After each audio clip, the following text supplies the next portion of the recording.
Bueno, pues pasemos a un tema que es completamente distinto, pero que tiene que ver con la cuestión también política que estamos viendo en este momento. Y es algo que se puso y que está ya en la mesa y que se va a debatir muy pronto, que es la reforma electoral, una reforma que ya se había planteado, una reforma que ya se había hablado con parte de esta llegada a la cuarta transformación desde Andrés Manuel López Obrador. Y ahora pues viene con Claudia pues, a darle esta continuidad, o el segundo piso como le llaman, y viene la reforma electoral. ¿Qué es la reforma electoral? Ahora empiezo contigo.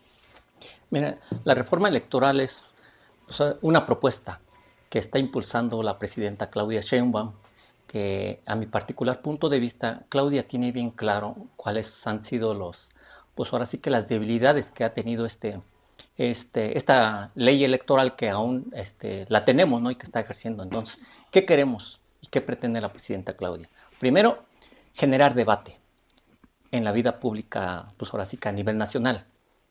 Con este debate y con estas propuestas hay un comité ya, una comisión presidencial que ha propuesto ya Claudia. Ayer, 4 de agosto, lo propuso, ya salió en el diario oficial de la Federación.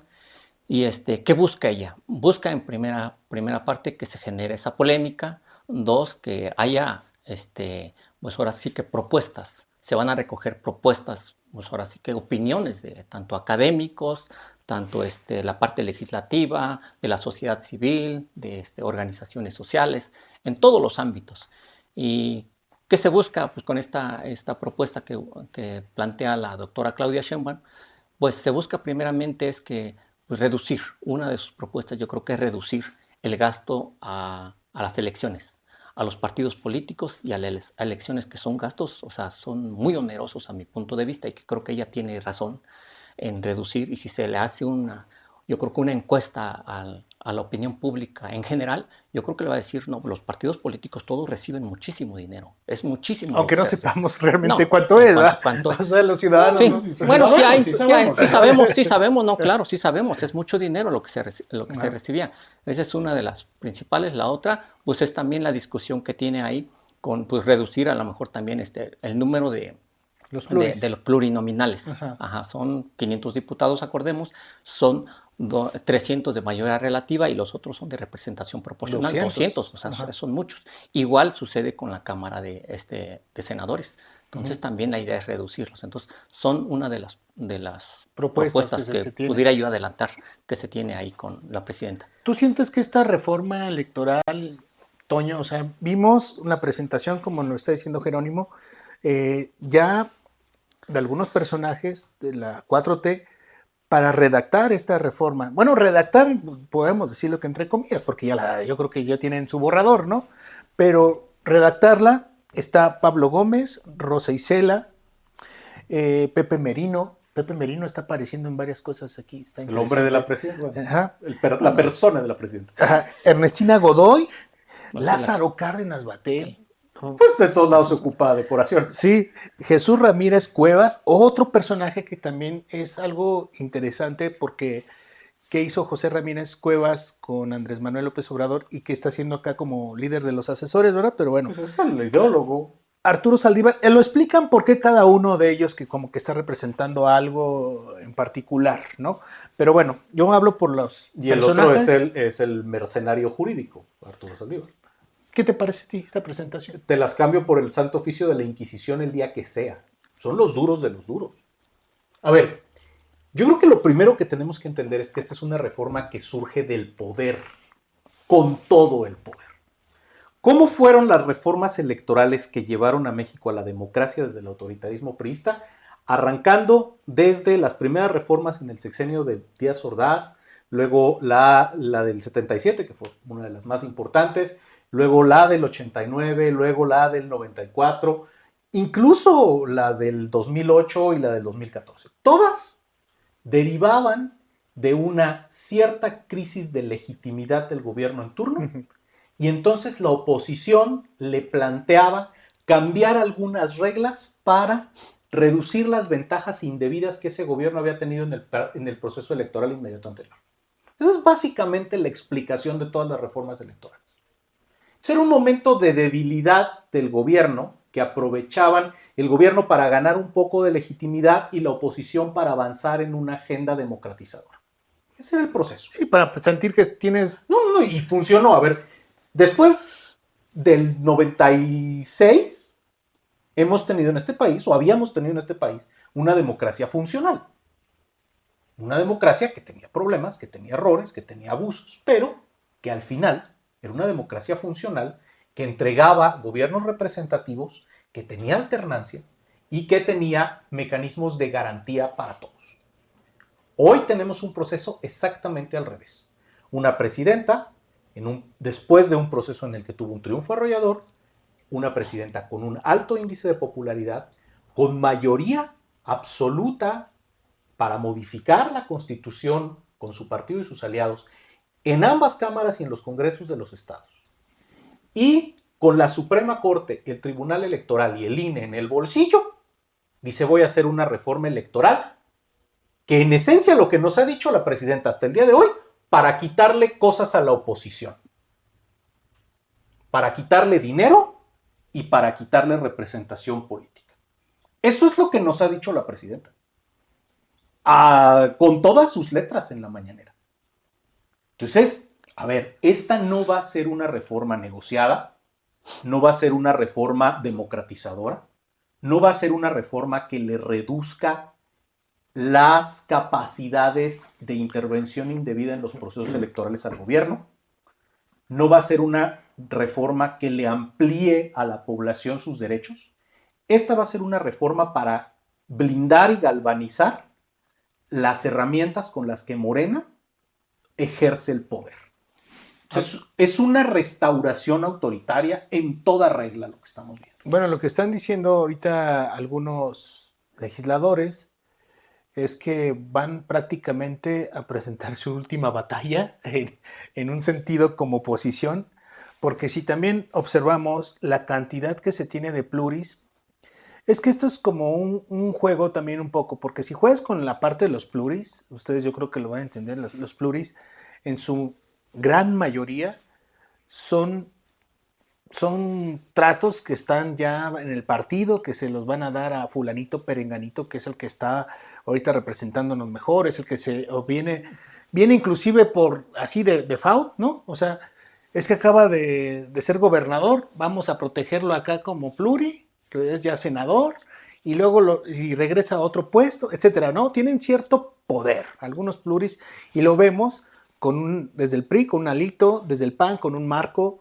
desde Morena con mismo Adán Augusto y mismo de los hermanos, ¿cómo se me fue el nombre? Que andaba paseando en España. Monreal, ahí está. Bueno, con este tipo de personajes son los que vemos como pluris. Y para nosotros entender como pluris, mucha gente dice, no, es que ya son un montón, son 500 y 200 son pluris. O sea, sí, que los quiten. O sea, los quiten, que los borren, porque es mucho dinero lo que estamos... Pero seamos honestos. Ya nos han dicho que van recortando cuestiones porque no funcionan y que es por dinero. Pero, sinceramente, Jerónimo, es por dinero porque no lo estamos viendo, y Toño, no lo estamos viendo en que tenemos más medicinas, no lo estamos viendo en que tenemos una mejor y mayor seguridad, no lo estamos viendo como lo que tenemos que sentir como ciudadanos, ¿no? Pero hablemos del tema que tiene que ver con el electoral. ¿Crees que sea necesario, funcione para realmente una cuestión democrática retirar esto, hacerle esta reforma? Yo creo que es necesaria.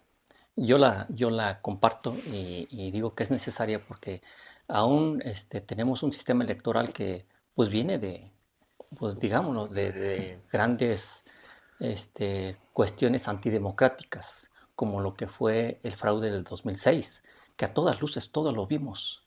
Se hizo un conteo. Uh-huh.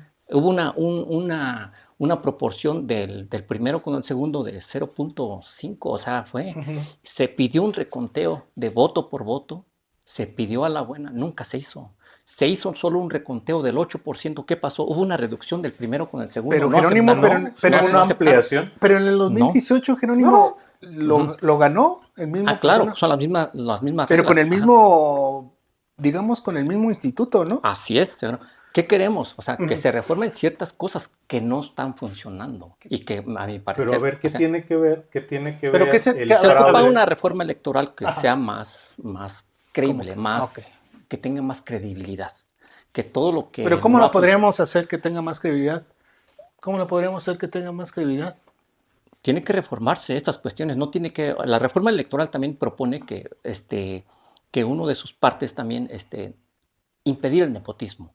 Que alguien se reelija precisamente, porque hay unos que se han permanecido es diputado, otra vez se reelige como diputado, es senador, se reelige como senador, es presidente municipal, se reelige tantas veces. Tenemos que evitar eso también, o sea, no podemos permitir tanto el Y nepotismo, esa la tanto como la bancada de reelección. Morena, y esa la bancada de Morena se la mandó a Claudia Sheinbaum al Eso, 2030, por no decir a otro lado. sí. A ver, No, en porque en el caso de Morena, los primeros que han utilizado la reelección para beneficiarse en lo personal están en Morena. Los Batres, los Monreal, la misma familia de la A ver, consejera no, jurídica. no. O sea, todos están ocupando puestos en la cuestión de de... elección popular una y otra vez. Yo creo que aquí en la cuestión de coincidimos, yo creo que parte ahorita en de el lo que... 2024, no para hacer, se aplicó en el caso de Durango, no hubo ningún, para el caso de Morena lo aplicó, aunque sus partidos aliados no lo hayan hecho, Morena lo aplicó en Veracruz y en... Se van, o sea, y el se que va a ya no aplicar lo, y el en que la ya no elección lo de dejan 2027, contender, no. y el que ya no lo dejan No. contender en Morena se va al PT y contiende a todos por ellos o se va al Verde. Eso es lo que está pasando. A ver, ¿qué va? Pero a ver, yo me regreso a algo muy importante que dijiste. Dices, el problema es el del 2006. Para empezar, el 2006 jamás pudieron probar el fraude. Jamás lo han podido demostrar. Se demostró. No, Claro. ¿quién lo demostró? O sea, ¿en dónde? ¿Qué casillas se robaron? ¿Cuál fue la mecánica del fraude? ¿Qué fue lo que hicieron? López Obrador perdió una elección cerrada. Claro que Y no. en el 2008 hubo una reforma electoral que incorporó el recuento total de votos cuando la proporción entre el primero y el segundo lugar es menor al 1%. Ahí está la corrección que tú pedías. No existía O sea, en el 2006. O sea, se tiene que... No existía en el 2006. No. Existió a partir de esa elección, porque como siempre, Pero no quisieron. después de... Porque la ley no lo permitía. No. Es que Pero además, es la interpretación. te equivocas en un aspecto central. Cuando se abrieron paquetes, en todos los casos, se incrementó la ventaja de Felipe Calderón sobre Andrés Manuel López Obrador. En ese 8%, la ventaja de Felipe Calderón creció. A ver, No. vayamos... Yo lo Claro puedo que no. demostrar, claro que sí. A ver, vayamos en el asunto, por ejemplo, de esta reforma que se está planteando. Creo que hablar en este sentido de que si hubo fraude en el 88, si hubo fraude en el 2006, si hubo... Bueno, mismo Cárdenas en un momento aceptó después que se había reunido con Salinas. Negociaron Que tuvo una reunión y que dijo, bueno, él tuvo sus razones, pero al final de cuentas lo dijo hasta después, porque en ese momento era imposible. Pero bueno, hablando de la cuestión democrática en nuestro país, claro que hemos visto, los que somos más viejitos, hemos visto cómo fueron cambiando algunas cosas que sentíamos. Aún así, aunque tengamos que nos pongan nuestra huellita, aunque tengamos los observadores, aunque tengamos eso, de repente, yo creo que si le preguntamos a la sociedad en general, muchísima, a lo mejor no creen en las elecciones, porque ese es el porcentaje que no va a votar. Y ahí es un porcentaje muy grande que todavía se resiste a no votar, a no participar en la elección, que yo digo que está mal, pero bueno, eso es lo que yo digo. En esta parte de la reforma electoral, tú dices que sí es necesaria. ¿Tú crees que sea necesaria?